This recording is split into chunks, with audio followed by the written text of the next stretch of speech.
Hi hello friends, welcome back to YouTube channel. ಇವತ್ತಿನ ನಿನ್ನ ಜೊತೆ ನನ್ನ ಕತೆ ಸೀರಿಯಲ್ನಲ್ಲಿ ಏನಾಗುತ್ತೆ ಅಂತೆಲ್ಲ ನೋಡೋಣ ಬನ್ನಿ. ಅದಕ್ಕೂ ಮುಂಚೆ ಯಾರೆಲ್ಲ ನನ್ನ ಚಾನಲ್ ನೋಡ್ತಿದ್ದೆ ಪ್ಲೀಸ್ ಸಬ್ಸ್ಕ್ರೈಬ್ ಮಾಡ್ಕೊಂಡು ನೋಡಿ.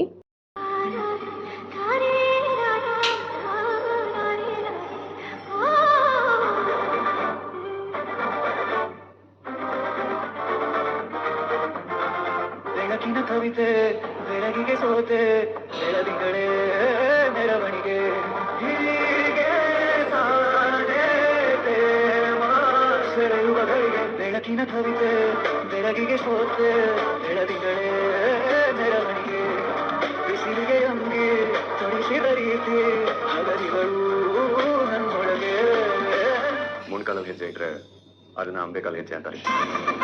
ರಂಗೋಲಿ ಅಂಟಿದ ಕಾಲಲ್ಲಿ ಹೆಜ್ಜೆ ಇಟ್ರೆ ಅದನ್ನ ಕೃಷ್ಣ ಹೆಜ್ಜೆ ಅಂತಾರೆ. ಹೂ ಮುತ್ಕುಂಡದ ಸುತ್ತ ಹೆಜ್ಜೆ ಇಟ್ರೆ ಅದನ್ನ ಸಪ್ತಪದಿಗಳ ಹೆಜ್ಜೆ ಅಂತ ಕರೀತಾರೆ. ಆದ್ರೆ ಮಂಡಿ ಸವ್ಯವರೆಗೂ, ಪಾದ ಸೋಲೋವರೆಗೂ, ಕಾಲಲ್ಲಿ ಶಕ್ತಿ ಕಳ್ಕೊಳ್ಳೋವರೆಗೂ ನಿಮ್ ಜೊತೆಯಾಗಿ ಹೆಜ್ಜೆ ಹಾಕ್ತೀನಿ ಅನ್ನೋದನ್ನ ದಾಂಪತ್ಯ ಅಂತಾರೆ.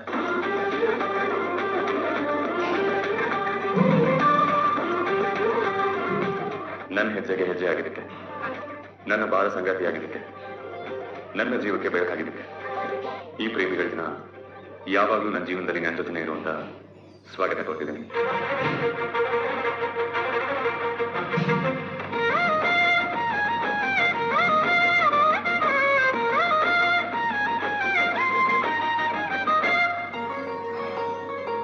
ಮುಂಗಾರು ಮಳೆಯಲ್ಲಿ ತಂದಲ್ಲೇ ನೀರಿಲ್ದಿ ಪ್ರೀತಿಯ ಮುನ್ಸೂಚನೆ, ನಿಂತಲ್ಲಿ ನಿನ್ನಡೆ ಗುಂಗಲ್ಲಿ ನೆನೆದು ಹೋದೆನೆ. ನನ್ನ ಎಚ್ಚರಗೊಳಿಸಿ ಇನ್ನೂ ಅಚ್ಚರಿ ಮೂಡಿಸಿ, ನನ್ನ ಕಣ್ತುಂಬೂತ ಹಾಗೆ ಬಿಗಿದ ಪೂತ ಜೊತೆಗೆದ ಜೋಕಾಲಿ ತೂಗಿ ಬಿಡು. ಊರಲ್ಲಿ ಯಾರಿಲ್ಲ ನನ್ನಂತ ಹುಡುಗ, ಅಷ್ಟೊಂದು ನಿನ್ನನ್ನೇ ಪ್ರೀತಿಸುವೆ. ಜೊತೆಗಾದ ತೇರಲ್ಲಿ ನಿನ್ನನ್ನು ಕೂರಿಸಿ ಹೊತ್ತು ತಿರುಗಿಸಲೇನೆ.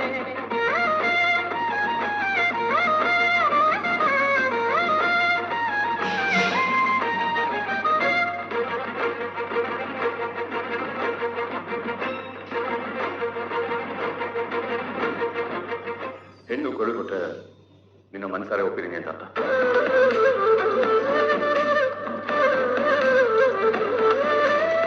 ಕರಳು ಕೊಟ್ರೆ ನಮ್ಮ ಪ್ರೀತಿಗೆ ಕಾಣಿಕೆ ಅಂತ ಅರ್ಥ. ಬೆರಳು ಕೊಟ್ರೆ ತನ್ನ ಗಂಡನ ಭವಿಷ್ಯನೇ ಬರೀತೀನಿ ಅಂತ ಅರ್ಥ. ನಿನ್ನ ಬೆರಳುಗಳಲ್ಲಿ ನನ್ನ ಭವಿಷ್ಯ, ಆ ಬೆರಳುಗಳಿಗೆ ಈ ಪುಟ್ಟು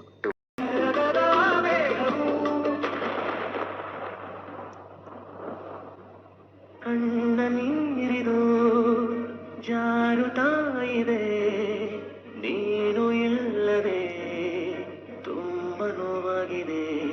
ಮರೆತು ಬಿಡಲಿ ಹೃದಯ, ಭಾರ ಇರಿಸಿ ಎದೆಯ, ನಾ ಪ್ರೀತಿ ಕೊನೆಯ ಇನಿಯ ನೀನಿಲ್ಲದೆ. ಕ್ಷಮಿಸು, ನನ್ನ ತಂಗಿ ನಿಮ್ಮಲ್ಲಿ ರೂಢಿ ಕೂಡ ನನ್ನ ತಂಗಿದೆ. ಅವ್ರ ಜೊತೆ ನಿಂತಿದ್ರೆ ನಿನ್ ಜೀವನ ಚೆನ್ನಾಗಿರುತ್ತೆ ಅನ್ನೋ ನಿರ್ಧಾರದಲ್ಲಿ ಇದನ್ನ ತಂದಿದ್ದೀನಿ. ಅವಳು ತೋರಿಸು.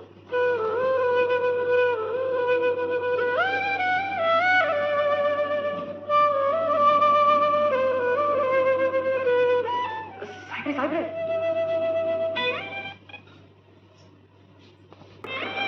ಅಲ್ಲೆಲ್ಲರೂ ನೋಡ್ತಿದ್ದಾರೆ. ಕಂಟಿನ್ಯೂ.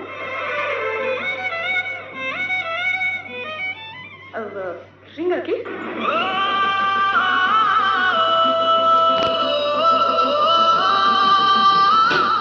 ಸಾಯಿಬ್ರೆ, ಯಾಕೆ ಇಷ್ಟೊಂದು ನಾಟಕ ಮಾಡ್ತಿದ್ದೀರಾ? ಅದು ಹತ್ಕೊಂಡು ಸೋತಾಗಲ್ಲ. ಬೇಗ ಕಣ್ಣು ಹೊಡ್ಕೊಳ್ಳಿ ಸಾಯಿಬ್ರೆ.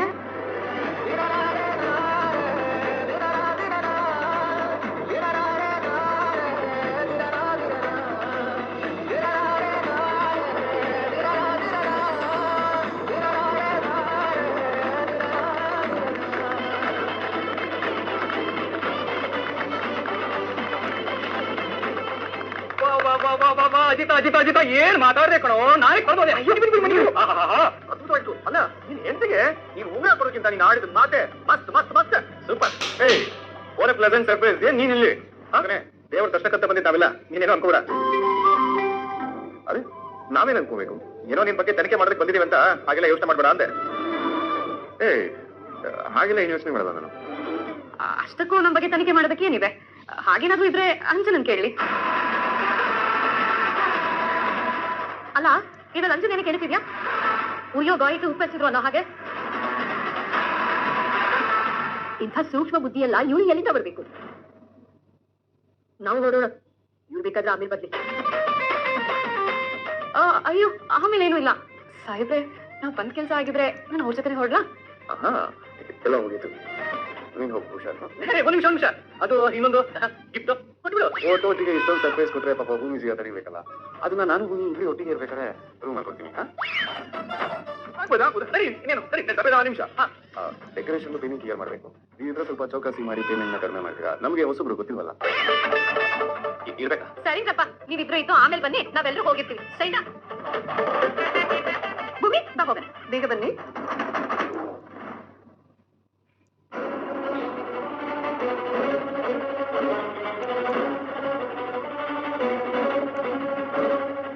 ಏನ್ ಸತ್ಯನ ನೀವು ಮಾಡ್ತಿರೋ ಕೆಲಸ? ನಿಮ್ಮ ಮೇಲೆ ನನಗೆ ಗೌರವ ಬೇರೆ ಲೆವೆಲ್ ಇದೆ. ಮಾಡ್ಕೊಡೋ ಕೆಲಸ ಮಾಡ್ಬೇಡಿ. ನಾನೇನು ಮಾಡಿದೆ? ಸಾಹಿತ್ಯ ಉಂಗ್ರನ್ನ ಏನಕ್ಕೆ ತಗೊಂಬಂದ್ ಕೊಟ್ರಿ? ಅದು ನನಗೆ ನೋವು ಮಾಡ್ಬೇಕು ಅನ್ನೋ ಸಾಹಸ ಏನಕ್ಕೆ ಮಾಡ್ತಾ ಇದ್ದೀರಾ? ಅದರಿಂದ ನಿಮ್ಗೆ ಏನ್ ಸಿಗುತ್ತೆ? ಸಣ್ಣ ಆತ್ಮತೃಪ್ತಿ. ವಾಟ್? ಹೌದು ಕಣೋ, ಒಂದು ಸಣ್ಣ ಆತ್ಮತೃಪ್ತಿ ಅಷ್ಟೇ ನಾನು ಜೀವಿಸಕ್ಕೆ ಇಷ್ಟಪಡ್ತೀನಿ. ಅಜಿತ, ನೀನು ಒಪ್ಕೊಳ್ತೀವೋ ಒಪ್ಕೊಳ್ಳಲು ಅದೆಲ್ಲ ನನ್ಗೆ ಗೊತ್ತಿಲ್ಲ. ಇನ್ಮೇಲೆ ನೀನು ಸಾಹಿತ್ಯನ ಮರೆತು ಬಿಡು. ನೀನು ಗೌರವ ಸಿಗಲ್ಲ. ಇಷ್ಟೊತ್ತಾಗಲೇ ಪಾಪ ಅವಳು ಅದೇಲಿ ಹುಟ್ಟಿರ್ತಾಳೋ, ಯಾವ ತಾಯಿ ಮಡಿಯಲ್ಲಿ ಮಲಗಿರ್ತಾಳೋ ಆ ದೇವರೇ ಬಲ್ಲ. ಇನ್ಫ್ಯಾಕ್ಟ್ ಆ ದೇವರೇ ಅವಳಿಗೆ ಹಡೆಯನ್ನೆಲ್ಲ ಮರೆಸ್ಬಿಟ್ಟಿರ್ತಾನೆ. ಸ್ವಚ್ಛಂದವಾಗಿ ಎಲ್ಲೂ ಆಟ ಆಡ್ಕೊಂಡಿರ್ತಾನೆ. ಆದ್ರೆ ನೀನು ಬದಲಾಗಬೇಕು, ಸಂಸಾರಿ ಆಗ್ಬೇಕು, ಭೂಮಿ ಜೊತೆಗೆ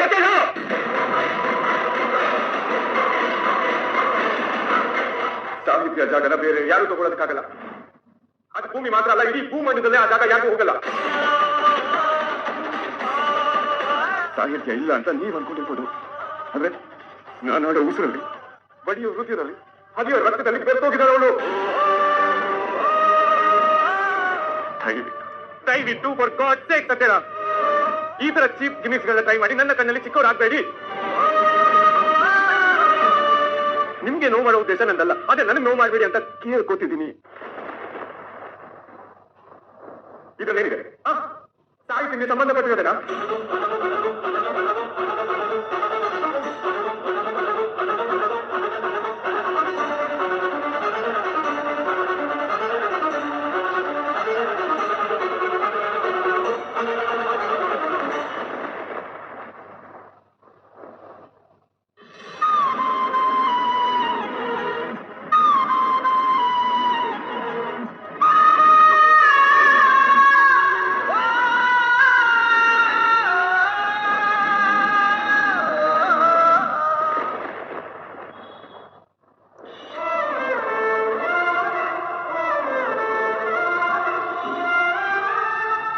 ಸೇರ್ಕೊಂಡು ಮನೇಲಿ ಗಂಡ ಹೆಂಡ್ತಿರು ಒಂದು ಫೋಟೋನು ಇಲ್ವಲ್ಲ ಅಂತ ಮಾತಾಡ್ತಾ ಇದ್ರು.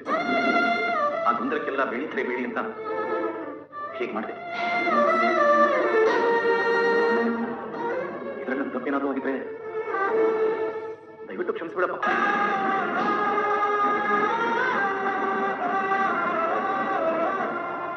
ಸತ್ಯ,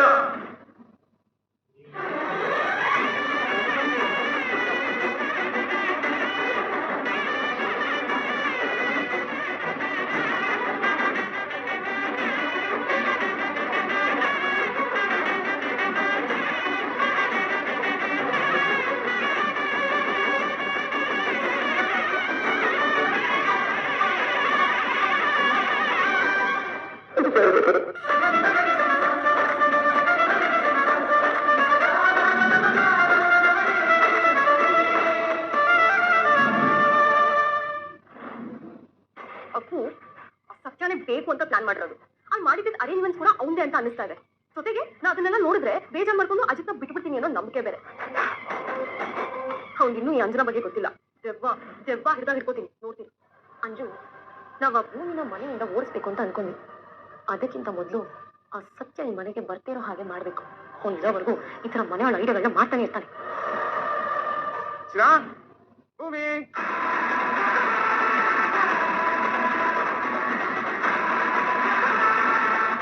ಕಲ್ಯಾಣಿ ಹತ್ರ ಕೊಡ್ಬೇಕಾಗಿರೋ ಗಿಫ್ಟ್ ಮನೇಲಿ ಕೊಡ್ತೀನಿ ಅಂತ ಹೇಳ್ತಲ್ಲ.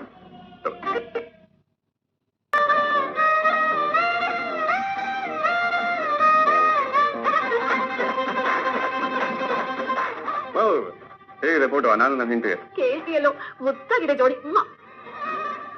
ಅದೇ ಹೇಗಿದೆ?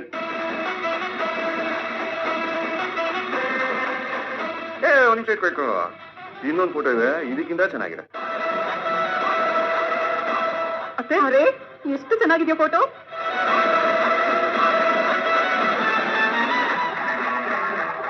ತುಂಬಾ ಚೆನ್ನಾಗಿದೆ. ಅಲ್ಲ, ಸರ್ಪ್ರೈಸ್ ಅಂತ ಹೇಳಿ ಗಿಫ್ಟ್ ರಾಪ್ ಅನ್ನು ಓಪನ್ ಮಾಡಿ ಬಂದ್ಬಿಟ್ಟಿದ್ದೀರಾ? ಅದು ನೀವೆಲ್ಲ ದೇವಸ್ಥಾನದ ಹೊರಗಡೆ ಹೋದ್ಮೇಲೆ ಸತ್ಯ ನಿಂಗೆ ಇದ್ರಲ್ಲಿ ಏನಿದೆ ಅನ್ನೋ ಕ್ಯೂರಿಯಾಸಿಟಿ ತಡೆಯಕ್ಕಾಗದೆ ಓಪನ್ ಮಾಡ್ಬಿಟ್ಟು, ಯಾಕೆ ಇದು ಓಪನ್ ಮಾಡಿದ್ರಿ ಅಂತ ಸತ್ಯನ ಸಿಗಾಬಡ ಹೇಳ್ಬಿಟ್ಟು ಅಲ್ಲ ಸತ್ಯನ? ಹೌದೌದು, ತುಂಬಾ ಬೈಬಿಟ್ಟ. ಆಮೇಲೆ ಕಾಂಪ್ರಮೈಸ್ ಆಗ್ಬಿಟ್ವಿ. ಸಾಮಾನ್ಯವಾಗಿ ಇಂಥ ಫೋಟೋನ ಮದುವೆ ಆದ್ಮೇಲೆ ಡೆವಲಪ್ ಮಾಡಿಸಿ ಮನೇಲಿ ಹಾಕೋತಾರೆ. ಆದ್ರೆ ಹತ್ರದಲ್ಲೇ ವ್ಯಾಲೆಂಟೈನ್ಸ್ ಡೇ ಇತ್ತಲ್ಲ, ವ್ಯಾಲೆಂಟೈನ್ಸ್ ಡೇ ದಿನನೇ ಕಾದಿದ್ದು ನೀನು ಕೊಡಬೇಕು ಅಂತ ಈಗ ಕೊಡ್ತಿರೋದು. Thank you. ನಮ್ಮಿಬ್ರು ಜೋಡಿ ಇದು ತುಂಬಾ ಚೆನ್ನಾಗಿದೆ ಅಲ್ವಾ? ಅಲ್ವಾ? ಅದೇ ನಾನು ಅನ್ಕೊಂಡೆ. Once again happy Valentine's day my dear ಭೂಮಿ.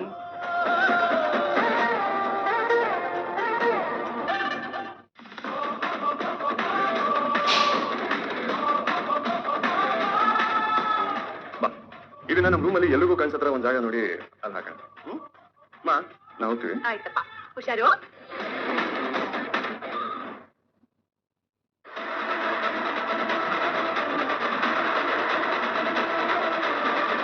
ಸಿಗಿದಮ್ಮ, ಸಮಯ ನನ್ ಬರ್ತೀನಿ. ಒಂದ್ ನಿಮಿಷ ಸತ್ಯ. ಥ್ಯಾಂಕ್ಸ್. ಥ್ಯಾಂಕ್ಸಾ? ಯಾಕೆ? ಅಜಿತ್ ಭೂಮಿನ ಸೇರಿಸಿ ಇಷ್ಟು ಗ್ರ್ಯಾಂಡ್ ಆಗಿ ವ್ಯಾಲೆಂಟೈನ್ಸ್ ಡೇ ಸೆಲೆಬ್ರೇಷನ್ ಮಾಡೋ ತರ ಮಾಡ್ಯಲ್ಲ, ಅದಕ್ಕೆ. ಇಬ್ರು ಮಧ್ಯೆ ಜಗಳ ಈ ರೀತಿ ಕಮ್ಮಿ ಆಗ್ಬೋದೇನೋ. ಸಮರಸರಿ ಜೀವನ ಅಂತಾರೆ, ಸಮರವು ಜೀವನ ಕೂಡ. ಗಂಡ ಹೆಂಡತಿ ಅಂದ್ರೆ ಗಂಧ ಮತ್ತು ಗಂಧ ಚಕ್ಕೆ ಇದ್ದ ಹಾಗೆ, ಅದನ್ನ ತಿಕ್ಕಿದಷ್ಟು ಘರ್ಷಣೆಗೆ ಒಳಗಾದಷ್ಟು ಪರಿಮಳನೆ ಹರಡುತ್ತೆ. ಹಾಗೆ ನಕ್ಕೊಂಡು ಜಗಳ ಆಡ್ಕೊಂಡು ಇರ್ಲಿ ಬಿಡಿ. ಅದೇನು ಸರಿನೇ ಕಣೋ. ಆದ್ರೆ ನಮ್ಗೊಂದು ಅನುಮಾನ, ಇವರಿಬ್ರು ನಿಜವಾಗ್ಲೂ ಗಂಡ ಹೇಳ್ತೀನಿನಾ?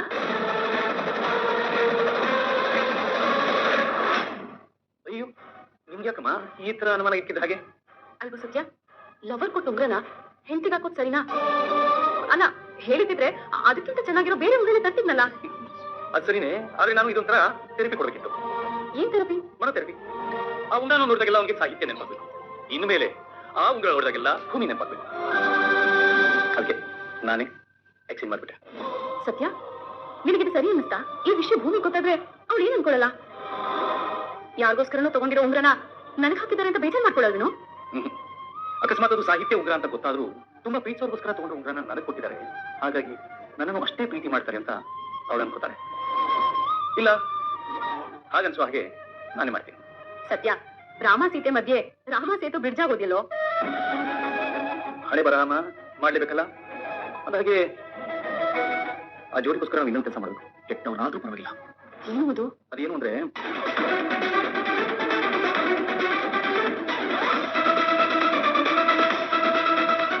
ಎಲ್ಲ ನಿಮ್ಗೆ ಸಂಪೂರ್ಣವಾಗಿ ಅರ್ಥ ಆಗಿದೆಯಲ್ವಾ? ಅರ್ಥ ಆಯ್ತಪ್ಪ. ನಾನು ಬರ್ಲಾ? ಹೋಗ್ಬಿಟ್ಟ. ಆರಾಮಾಗಿದೆ ವಾಣಿ.